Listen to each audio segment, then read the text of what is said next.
Hello student, कैसे हैं आप सब। एक बार पुनः से कोचिंग क्लासेस पर स्वागत है। उम्मीद करता हूं आप सब अच्छे होंगे, मस्त होंगे, बेहतर होंगे, आपकी पढ़ाई बेहतर चल रही होगी। क्लास 12 केमिस्ट्री एनसीईआरटी में चैप्टर सेकेंड चल रहा है और आपको हम छोटे छोटे लेक्चर के माध्यम से पूरा कॉन्सेप्ट क्लियर कर रहे हैं। 2024 के लिए नया सेशन स्टार्ट हो चुका है। जो बच्चे अभी तक नहीं जुड़े हैं तो प्लीज़ आप चैनल पर जुड़ जाइए। प्लेलिस्ट में सभी वीडियोज अवेलेबल हैं जो आप क्रम से देख सकते हैं। एनसीईआरटी के आधार पर 2024 का सिलेबस कंप्लीट कवर कराया जाएगा, चाहे वो फिजिक्स हो, केमिस्ट्री हो या मैथ हो, चारों सब्जेक्ट आपको प्रॉपर रूप से तैयारी कराई जाएगी। तो यदि आप एमपी बोर्ड के बच्चे हैं या अदर स्टेट के बच्चे हैं तो आप लोग प्लीज जुड़ जाइए। 4 सब्जेक्ट बेहतर रूप से आपको क्लियर कराया जाएगा।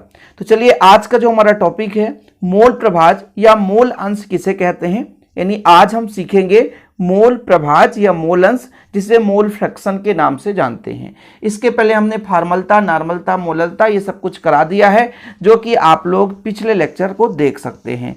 तो बच्चों, मोल अंश या मोल प्रभाज किसे कहते हैं। जैसे हम बात करते हैं, हमारे पास बिलियन है और बिलियन कितने घटकों से मिलकर बना है, तो बिलियन मुख्य रूप से विलायक और विलेय से मिलकर बना है। थोड़ा समझिएगा, यदि आप कॉन्सेप्ट समझ जाते हैं तो पूरा चीज क्लियर हो जाएगा। जैसे बच्चों, यहां पर मैं कहता हूं बिलियन, बिलियन 2 घटकों से मिलकर बना होता है। एक तो आपका विलायक और दूसरा आपका बच्चों विलेय। ठीक है क्या, विलेय। अब ध्यान ये देना है, विलायक को हमेशा ए और विलेय को बी से रिप्रेजेंट करते हैं। ठीक, कोई दिक्कत। अब इसके मोल की संख्या यदि बोले, मोल की संख्या को किससे दर्शाएंगे, तो इसके मोल की संख्या को Na से दर्शाएंगे और इसके मोल की संख्या को Nb से दर्शाएंगे। यदि विलायक के मोल प्रभाज की बात करेंगे बच्चों, तो मोल प्रभाज जो हम निकाल रहे हैं, तो मोल प्रभाज को x से दर्शाते तो x से दर्शाएंगे और इसके मोल प्रभाज को xb से दर्शाएंगे। एक एक कॉन्सेप्ट क्लियर हो जाएगा, बस थोड़ा सा आप समय दीजिए। समय देना पड़ेगा बच्चों किसी चीज को समझने के लिए। अच्छा, इसके यदि मात्रा की बात करें तो इसके मात्रा को हम WA से दर्शाएंगे और इसके मात्रा को WB से दर्शाएंगे। ठीक है बच्चों। अब यदि मैं कह दूं अणुभार, यदि आपसे कोई पूछा जाए कि अणुभार क्या है, आणविक द्रव्यमान कितना है, तो इसके द्रव्यमान को Ma से दर्शाओगे आप और इसके द्रव्यमान को Mb से दर्शाओगे। ये तो हो गया दर्शाने का रूप। अच्छा, मोल की संख्या कैसे निकालते हैं।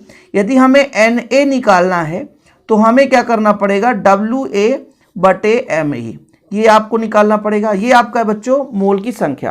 भाई किसी भी बिलियन के किसी एक घटक की मोल की संख्या निकालनी है तो उसका मात्रा कितना है, उसका आणविक द्रव्यमान कितना है, इन दोनों का रेशियो निकाल दो तो उसके मोल की संख्या निकल कर आ जाती है। यदि हम आपसे कह दें Nb, यानी हमारे पास विलेय पदार्थ है, इसकी मोल की संख्या कैसे निकालेंगे, तो उस बिलियन में उसकी मात्रा कितनी है और उसका आणविक द्रव्यमान कितना है, इसका अनुपात निकालो तो मोल की संख्या निकल कर आ जाती है। यानी हमारे पास बिलियन है, उसमें कई घटक हैं, 1 2 3 4 5 6 कितने भी घटक हो सकते हैं, तब उनके सबके अलग अलग मोल की संख्या निकाल सकते हैं हम। अब यहां पर मैंने कहा बिलियन है और बिलियन में कई सारे घटक हैं, A+B+C+D, तब इसका मोल जो मोलों की संख्या होगा Na होगा, जो किसके बराबर होगा, WA/Ma, है ना। यदि इसकी बात करूं बच्चों तो Nb बराबर WB/Mb। ऐसे ही आप Nc निकाल सकते हो। यानी बिलियन के कई सारे घटक हैं, उन सबका आप मोल की संख्या निकाल सकते हो। तो मोल की संख्या निकालने का कांसेप्ट क्लियर हो गया। इसी से आप सीखोगे मोल प्रभाज। जैसे मैंने कहा कि बिलियन में 2 घटक हैं, A और B। ठीक है, तब इनकी मोल प्रभाज कैसे निकालूंगा। यदि मुझे A का निकालना है तो Na/Na+Nb। अच्छा, Na+Nb क्या हो गया, बिलियन में जितने भी घटक हैं उन सब के मोलों की संख्या, अर्थात जिस घटक के मोल की संख्या हमें मोल प्रभाज निकालना है, मोल की संख्या दी हुई हो, जिस भी घटक का मोल प्रभाज निकालना है उसको ऊपर रखेंगे और बिलियन में समस्त घटकों के मोलों की संख्या को नीचे रखेंगे। अब इसके शाब्दिक रूप से यदि परिभाषा मैं कह दूं कि बिलियन के किसी एक घटक के मोल की संख्या और बिलियन में उपस्थित समस्त घटकों के मोलों की संख्या का अनुपात, ये आपके बिलियन का मोल प्रभाज कहला सकता है। यदि विलेय का निकालोगे तो विलेय का मोल संख्या ऊपर और नीचे बिलियन के मोल की संख्या। यहां पर मैं बिलियन को 2 घटकों में लेकर चला, तब मैंने समझाया कि बिलियन के एक घटक के मोल की संख्या और बिलियन में उपस्थित समस्त घटकों के मोल की संख्या का अनुपात आपका मोल प्रभाज कहलाता है। यदि वहीं पे बच्चों बिलियन में 3 घटक होते हैं a प्लस बी प्लस सी और मुझे किसी एक का मोल प्रभाज निकालना है XA, तो मुझे इसके मोल की संख्या को ऊपर रखनी है और बिलियन में समस्त जो मोल की संख्या उसको नीचे रखनी है।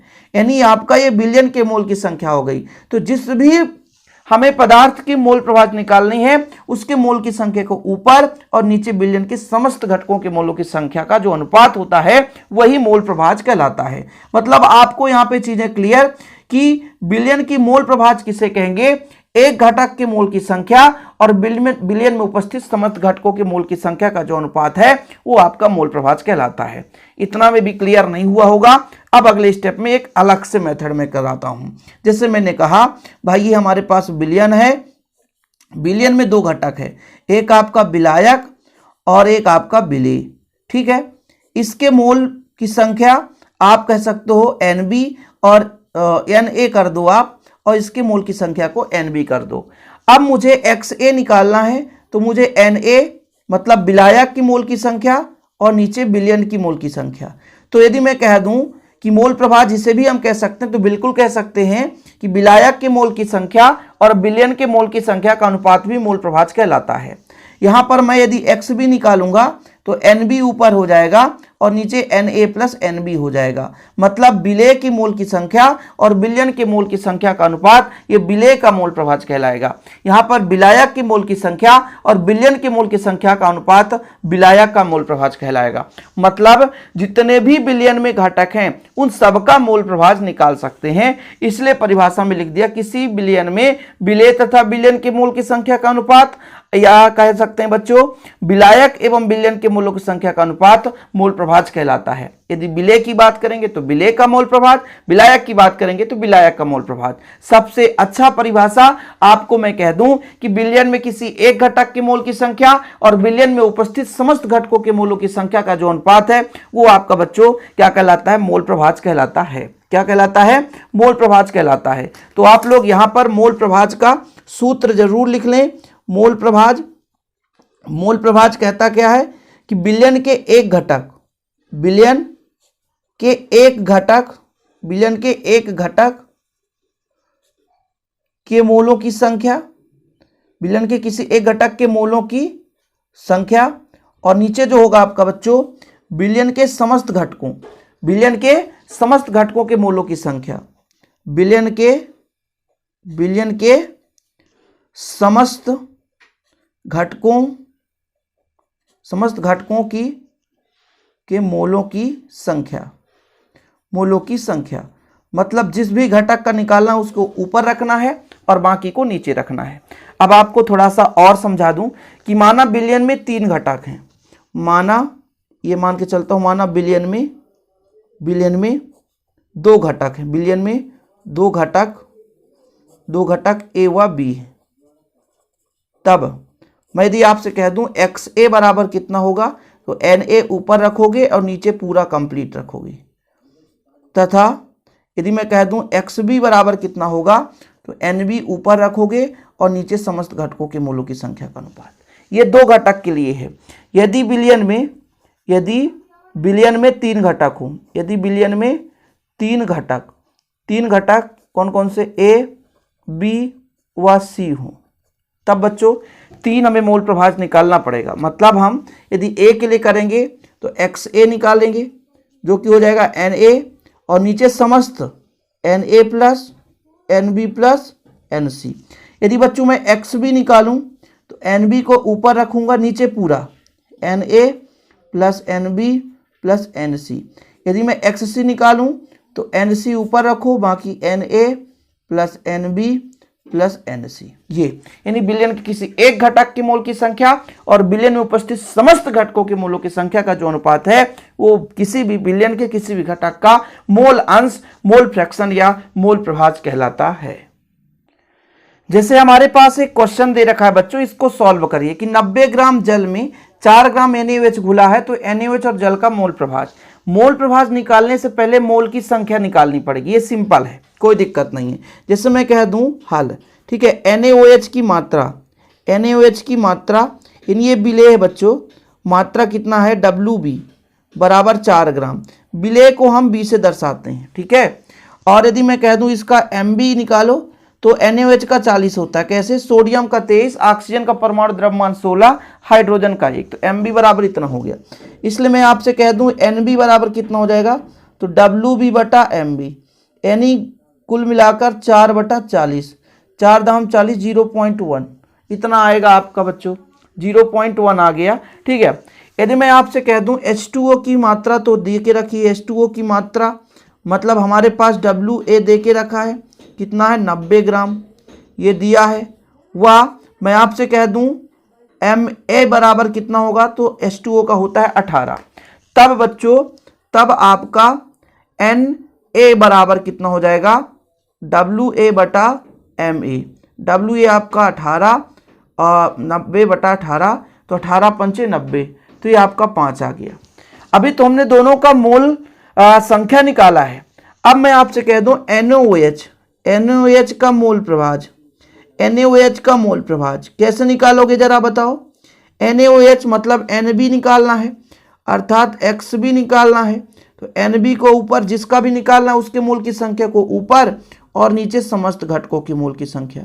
NB का मान 0.1 है और नीचे 5 धन 0.1 है, मतलब 0.1 अपान 5.1। दशमलव हटा दो बच्चों, दशमलव हटेगा तो आपका 1/51 हो जाएगा। भाग आपका जाएगा ना, भाग न पहुंचे लब्धे शून्य हो जाएगा, भाग न पहुंचे लब्धे शून्य हो जाएगा। 1 0 बढ़ाएंगे भी, दशमलव लगा करके 10 हो जाएगा, फिर भाग जाएगा नहीं, फिर 1 0 लगाएंगे तो 100 हो जाएगा, एक कम से भाग जाएगा, फिर आपका 49 बचेगा, फिर 0 लगाएंगे तो लगभग 500 के बराबर होगा, जो कि 9 से जाएगा, लगभग ये चीज होता है। तो NaOH का मोल प्रभाज निकल कर आ गया। H2O का मोल प्रभाज कैसे निकालेंगे बच्चों? मोल प्रभाज मतलब हम कह रहे हैं XA कैसे निकालोगे, तो हम कह रहे हैं Na को ऊपर रखेंगे और नीचे समस्त को रखेंगे। Na का मतलब है आपका 5, चीजें क्लियर है, और नीचे बच्चों आपका 5 धन 0.1, यानी 5/5.1। दशमलव हटाएंगे, ऊपर आपका 0 लग जाएगा, दशमलव हटाएंगे तो 50/51 हो जाएगा। अभी तो भाग जा नहीं रहा है, फिर भाग जाएंगे तो भाग न पहुंचे लब्धे शून्य, दशमलव लगा के 1 0 बढ़ा दिए, तो कितने से जाए, दशमलव लगा 1 0 500 हो गया, तो नैया से जाएगा बच्चों, नैया से जाएगा तो ये आपका हो जाएगा 5 45 और 9 1 9, मतलब आपका 400, लगभग कितना आ जाएगा, 459 आएगा, है ना। तो फिर आपका लगभग 8 से जाएगा। ये 2 ही पॉइंट आप लिखो, इतना काफी है। तो ये दोनों का आंसर आ चुका है, आपका NaOH का मोल प्रभाज निकल कर आ गया और H2O का भी मोल प्रभाज निकल कर आ गया। मतलब कोई भी क्वेश्चन हो आसानी से आप कर सकते हो। तीसरा क्वेश्चन है बच्चों, इसमें 3 कंटेंट देके रखा है, देखिए जरा, 12 ग्राम H2O, 100 ग्राम एसिटिक अम्ल और 92 ग्राम आपका एथिल एल्कोहल। 3 चीज देके रखा, मतलब ABC देके रखा है, 3 घटक है, और केवल बोला है जल का मोल प्रभाज निकालो। आप सभी का मोल प्रभाज निकाल सकते हो, कोई दिक्कत नहीं है। कैसे? यदि मैं आपसे कह दूं, यहां पर हल करूंगा, फटाफट देखिएगा। यदि मैं कह दूं आपको कि H2O के मोल की संख्या बताओ कैसे निकालोगे।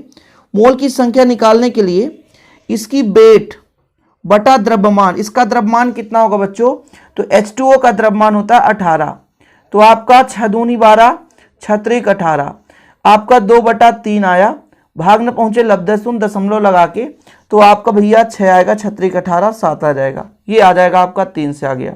एसिटिक अम्ल CH3COOH का आणविक द्रव्यमान, पहले आणविक द्रव्यमान मैं आपसे यहां पर पूछूं तो आपसे बनेगा नहीं भाई, पढ़े नहीं है तो कहां से बने। कार्बन का होता 12, हाइड्रोजन यहाँ पे 3, एक कार्बन का फिर से 12, फिर ऑक्सीजन का बच्चों कितना, तो 16 दूना 32, फिर ऑक्सीजन का 1, टोटल कितना आना चाहिए 12, 12 दूनी 24, 24 1 25 और 25 3 28, 32 60, 32 60, हाँ 60 से आना चाहिए ना, हाँ बिल्कुल 60 आ रहा है। तो आपसे कह दूं कि CH3COOH के मोल की संख्या कैसे निकाली जाती है भाई कितना हमारे पास वेट देके रखा है, जैसे 100 ग्राम दिया है और आणविक द्रव्यमान का भाग दे देंगे, तो बच्चों ये 0 से 0 कट जाएगा, 6 1 कम 6, फिर 4 बचेगा, 4 बचेगा तो हो जाएगा 40, तो 6 छायांग 36, फिर 4 बचेगा, मतलब ये हो गया आपका। इसके बाद आपका होता है एथिल एल्कोहल। एथिल एल्कोहल मतलब C2H5OH का आणविक द्रव्यमान। चलो आणविक द्रव्यमान कैसे निकालेंगे देखिएगा। कार्बन 2 है तो 24, हाइड्रोजन कितने टोटल 6, तो 6 हाइड्रोजन, ऑक्सीजन 16, 8 दूनी 16 होता है। तो कितना हो जाएगा बच्चों, 24 और 6 आपका 30 और 16 46 हो गया। ठीक है, अब यदि इसके मोल की संख्या निकालो, C2H5OH के मोल की संख्या कैसे निकालेंगे मोल की संख्या को, बताओ जरा भाई। इसका द्रव्यमान कितना है बच्चों, यहां पर देखो 92 है, तो 92 बटा आपका हो जाएगा 46। तो यहां से आप यदि काटना चाहो तो 46 दूना 92 सीधे आ जाता है। अब बोला क्या है, H2O के लिए मोल प्रभाज। तो हमको पता है कि जिसका भी निकालना है उसके मोल की संख्या को ऊपर रखना है और नीचे समस्त घटकों के मोल की संख्या का अनुपात, मतलब आपका 0.67, 1.67 धन आपका 2.0। इसको कैलकुलेट करो तो 0.67 ही रहेगा बच्चों। नीचे यदि इसको जोड़ दो तो आपका 0 रहेगा, 7 और 7 14 की 4 हासिल 1, और 6 दूनी 12, 1 13 की 3 हासिल 1, 1 और 2 3 हो जाएगा, 4 हो जाएगा। दशमलव से आप दशमलव हट जाएगा तो 67/434। 434 का भाग दोगे तो जाएगा नहीं, क्योंकि 670 दशमलव लगाकर एक जीरो बढ़ाओ तो 670 आ जाएगा, तो एक कम से भाग जाएगा, लगभग 200 आएगा। मतलब 200 का 400 से भाग देंगे तो एक जीरो बढ़ाएंगे 2000 आ जाएगा, तो 25 से जाएगा। ये लो आंसर आ गया। अभी हमने H2O के लिए मोल प्रभाज निकाला है। आप अब इस घटक के मोल की संख्या का निकालोगे। जैसे मान लीजिए हम आपसे कह दें कि CH3COH का मोल प्रभाज, तो कैसे निकालोगे, कहोगे सर इस बार हम 1.67 ऊपर रखेंगे और नीचे टोटल रखेंगे, जो आंसर आएगा इसका मोल प्रभाज आ जाएगा। इसी तरह से C2H5OH का मोल प्रभाज बिल्कुल बन सकता है। कैसे निकालोगे भाई, 2 ऊपर रखोगे और नीचे बिलियन के समस्त घटकों का, ये लो, जो भी आंसर आएगा तो इसका आ जाएगा।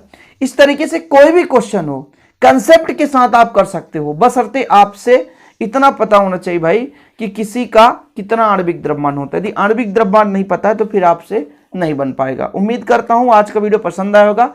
पसंद आया तो लाइक करके शेयर कर दें। ऐसे वीडियो पाने के लिए चैनल को सब्सक्राइब कर दें ताकि लगातार आपको वीडियोज मिलते रहें। चलिए बच्चों, मिलते हैं अगली वीडियो के साथ। जय हिंद, वंदे मातरम।